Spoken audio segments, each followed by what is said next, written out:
Micro services architecture. Micro services architecture की बात करें तो ये एक ऐसा तरीका या अप्रोच है जिसमें एक सिंगल एप्लीकेशन छोटी छोटी सर्विसेज मिलकर बनाती हैं और हर एक सर्विस का अपना प्रोसेस होता है और उनकी आपस में कम्युनिकेशन बहुत ही लाइट वेट होती है।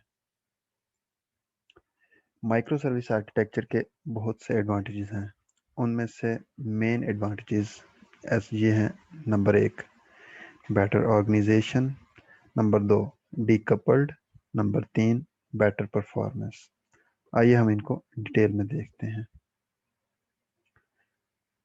जब हम बेटर ऑर्गेनाइजेशन की बात करते हैं तो इसका मतलब है कि हमारी एप्लीकेशन छोटे छोटे पीसेस में डिवाइड है और हमारे पास ये पॉसिबिलिटी है कि हम कंप्लीट वर्क को छोटे छोटे हिस्सों में तकसीम कर सकें।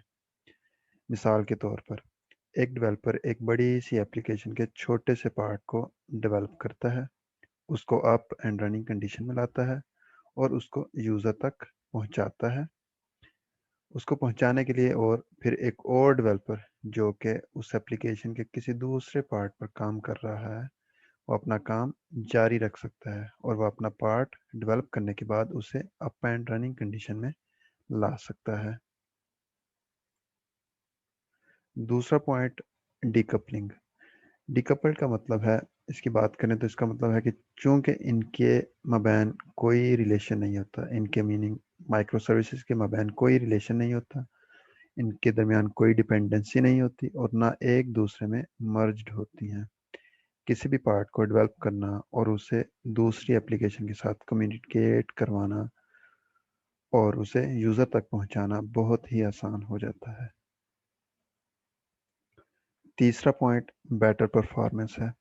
क्योंकि जब हमारी एप्लीकेशन छोटी माइक्रो सर्विसेज से बनी है, अब जब भी कभी कोई बग आता है, मिसाल के तौर पर हमारी एप्लीकेशन के 10 से 15 पार्ट्स हैं, लेट्स सपोज 15 पार्ट्स हैं और उसमें एक पार्ट में कोई एक मसला आ गया है, लिहाजा हमें दूसरे 14 पार्ट्स को देखने की ज़रूरत नहीं पड़ेगी।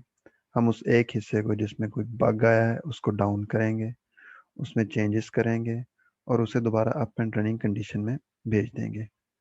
चूंकि एप्लीकेशन का साइज छोटा होता है, लिहाजा इसे समझना भी बहुत आसान होता है। फिर अगर किसी चीज़ के फ़वाइद हैं तो उसमें बहुत सी पेचीदगियाँ या मसाइल्स भी होते हैं। उसके एडवांटेजेस हैं तो डिसएडवांटेजेस भी होंगे, जो कि हमें बहुत से प्रॉब्लम्स या नुकसानात की वजह बनती हैं। बड़ी माइक्रो सर्विसेज आर्किटेक्चर में पूरे सिस्टम को आसानी से चलाना, मैनेज करना और उसे कॉन्फ़िगर करना और स्मूथली मैनेज करना इतना आसान नहीं, बहुत ही मुश्किल है। माइक्रो सर्विस को एडजस्ट करना ताकि अवेलेबल हार्डवेयर का ज़्यादा से ज़्यादा इस्तेमाल हो सके। मज़ीद ये यकीनी बनाना कि तमाम सर्विसेज वर्किंग कंडीशन में हैं, ख़ास तौर पर उनको रीसाइज करना। ये सब काम मैनुअली करना बहुत ही मुश्किल है। इसके लिए हमें ऑटोमेशन की ज़रूरत है, जिसमें शामिल है